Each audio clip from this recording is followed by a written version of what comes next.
ഈ വിഷയത്തിൽ പ്രതികരിക്കുന്നതിനായി നമ്മളോടൊപ്പം അതിഥികൾ ചേരുന്നുണ്ട്. ഹിന്ദു ഐക്യവേദി അധ്യക്ഷൻ ശ്രീ ആർ.വി. ബാബു ചേരുന്നു. ശ്രീ ആർ.വി. ബാബു, കോതമംഗലത്തെ ലവ് ജിഹാദ് വിഷയത്തിൽ കൂടുതൽ പ്രതികരണങ്ങൾ വരികയാണ്. നമുക്കറിയാം, ഇന്ന് കേരള സമൂഹം നേരിടുന്ന ഒരു വലിയ വിപത്തിന്റെ ഒരു നേർചിത്രമായിരുന്നു കേരള സ്റ്റോറിയിലൂടെ സുദീപ്തോ സെൻ പൊതുസമൂഹത്തിന് മുൻപാകെ അവതരിപ്പിച്ചത്.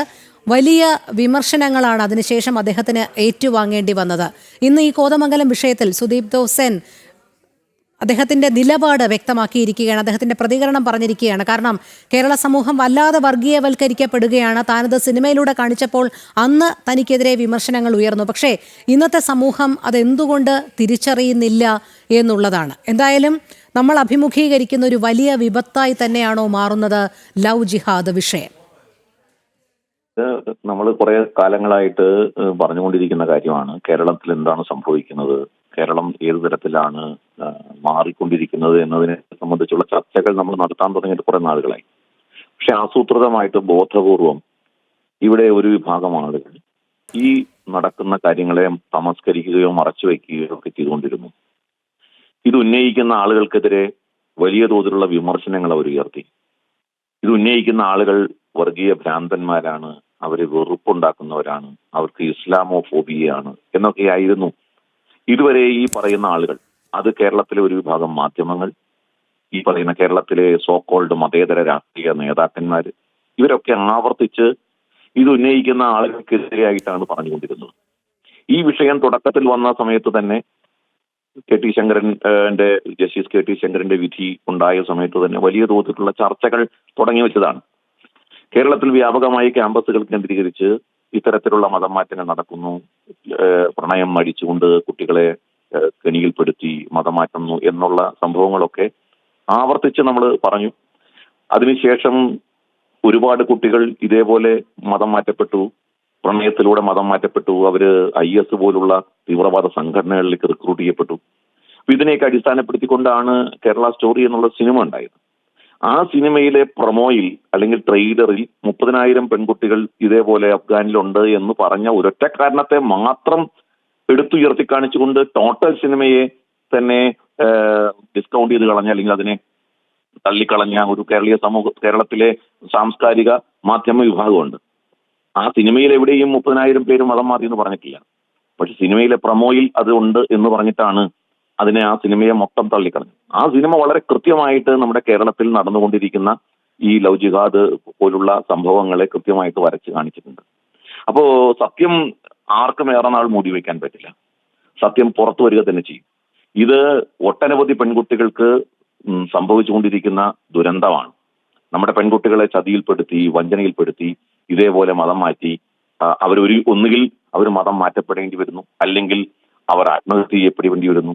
ഇങ്ങനെയുള്ള ഒരു സാഹചര്യത്തിലേക്ക് നമ്മുടെ കുട്ടികളെ വലിച്ചെറിയുന്ന ഒരു മതഭ്രാന്ത്, ആ മതഭ്രാന്ത് കേരളത്തെ പിടികൂടിയിരിക്കുന്നു. ആ മതഭ്രാന്തിനോടൊപ്പമാണ് കേരളത്തിലെ രാഷ്ട്രീയ പ്രസ്ഥാനങ്ങൾ. ആ മതഭ്രാന്തിന്റെ തണലിലാണ് നമ്മുടെ കേരളത്തിലെ രാഷ്ട്രീയ പ്രസ്ഥാനങ്ങൾ ജീവിക്കുന്നത്. അവരുടെ വോട്ട് വാങ്ങി ജയിക്കുന്നവർ അവർക്കെതിരെ ശബ്ദിക്കാൻ ഭയക്കുന്നു, അവരെ പിന്തുണയ്ക്കുന്നു, അവരോടൊപ്പം അണിനിരക്കുന്നു എന്നുള്ള ഒരു വളരെ ഗുരുതരമായ രാഷ്ട്രീയ സാഹചര്യം കേരളത്തിൽ നിലനിൽക്കുന്നു എന്നുള്ളതാണ് ഇപ്പോ നമുക്ക് ഇതിലൂടെയൊക്കെ മനസ്സിലാവുന്നത്.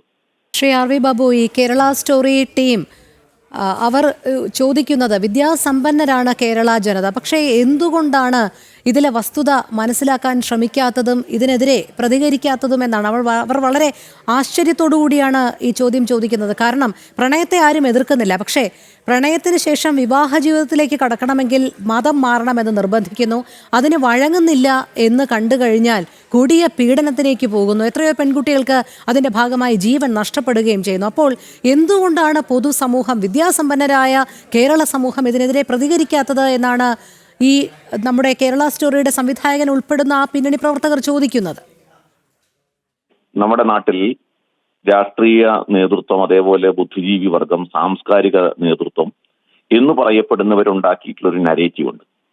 ആ നരേറ്റീവിന് അനുസൃതമായിട്ടാണ് നമ്മുടെ കേരളത്തിലെ ചർച്ചകൾ മുഴുവൻ TV ചാനലുകൾ നടക്കുന്നത്, സോഷ്യൽ മീഡിയയിൽ നടക്കുന്നത് ഒക്കെ. ആ നരേറ്റീവ് അനുസരിച്ചുള്ള ചർച്ചയിൽ എവിടെയും ഈ പറയുന്ന സംഭവ വികാസങ്ങളെ അതിന്റെ ഗൗരവത്തിൽ ചർച്ച ചെയ്യുന്നേയില്ല. അതിന്റെ ഗൗരവം കാണാതെ അത്തരം ചർച്ച ചെയ്യുന്ന സന്ദർഭങ്ങളിലൊക്കെ അതിനെ വർഗീയമായ പ്രചരണം, കുപ്രചരണം, ഈ നിലയ്ക്ക് നാട്ടിൽ മുസ്ലിം വിഭാഗത്തെ അപരവൽക്കരിക്കാനുള്ള ശ്രമമാണ് നടത്തുന്നത് എന്ന ഒരു വ്യാജ സൃഷ്ടിയിലൂടെ ആ വിഭാഗത്തിന്റെ തീവ്രവാദ സ്വഭാവങ്ങളെ വെള്ളപൂശുകയും അവരുടെ മത തീവ്ര പ്രവർത്തനങ്ങളെയൊക്കെ തമസ്കരിക്കുകയും ചെയ്യുന്ന ഒരു രാഷ്ട്രീയ നിലപാട് കേരളത്തിൽ രൂപപ്പെട്ടു. അപ്പോൾ അതിന് മൊത്തത്തിൽ കേരളത്തിലെ ജനത ഇതിനെയൊക്കെ ചൂണ്ടിക്കാണിക്കുന്നവർ തെറ്റുകാരാണ് എന്ന രീതിയിലേക്ക് മാറുന്ന ഒരു സാഹചര്യം ഉണ്ടായി. ഇത് കേരളത്തിൽ വലിയ തോതിലുള്ള തിരിച്ചടിക്ക് കാരണമാവും. രാഷ്ട്രീയമായ തിരിച്ചടിക്കും ഒക്കെ കാരണം നമ്മുടെ ദേശീയ താല്പര്യങ്ങളെ ഉൾപ്പെടെ തമസ്കരിക്കുകയോ അതിനെ തള്ളിക്കളയുകയോ ചെയ്യുന്ന രീതിയിലേക്ക് കേരളത്തിലെ പൊതുസമൂഹത്തെ ചിന്തിപ്പിക്കുന്ന തരത്തിലേക്ക് മാറ്റിയെടുക്കാൻ കേരളത്തിലെ രാഷ്ട്രീയ നേതൃത്വവും മാധ്യമങ്ങളും ചേർന്ന് ശ്രമിച്ചതിന്റെ പരിണത ഫലമാണ് യഥാർത്ഥത്തിൽ ഈ നിശബ്ദത. ഈ നിശബ്ദതയ്ക്ക് വലിയ വില കൊടുക്കേണ്ടി വരും. ഈ നിശബ്ദത ഭയാനകമാണ്.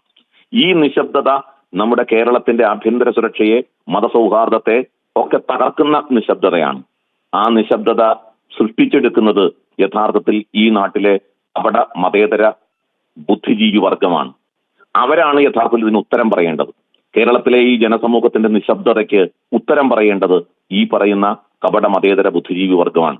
അവരാണ് കേരളത്തിൽ ഈ സോന എന്ന് പറയുന്ന പെൺകുട്ടിയുടെ ആത്മഹത്യയുടെ ഉത്തരവാദികൾ ആരാണെന്ന് ചോദിച്ചാൽ ഈ കപട മതേതര ബുദ്ധിജീവി വർഗമാണ്. അവരുത്തരം പറയണം.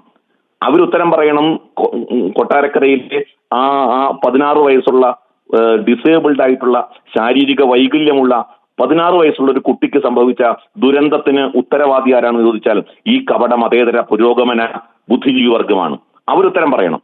അപ്പൊ അതുകൊണ്ട് കേരളത്തിൽ ഒന്നല്ല നിരവധി സംഭവങ്ങൾ ആവർത്തിച്ചുണ്ടാകുമ്പോഴും അതിനോട് നിശബ്ദത പുലർത്തുന്ന ഒരു രാഷ്ട്രീയ അടിമത്തത്തിലേക്ക് നമ്മുടെ കേരളത്തിലെ ജനതയെ അധപ്പതിപ്പിച്ചത് ഈ പറയുന്ന സാംസ്കാരിക കപട മതേതര പുരോഗമന വിഭാഗമാണ്.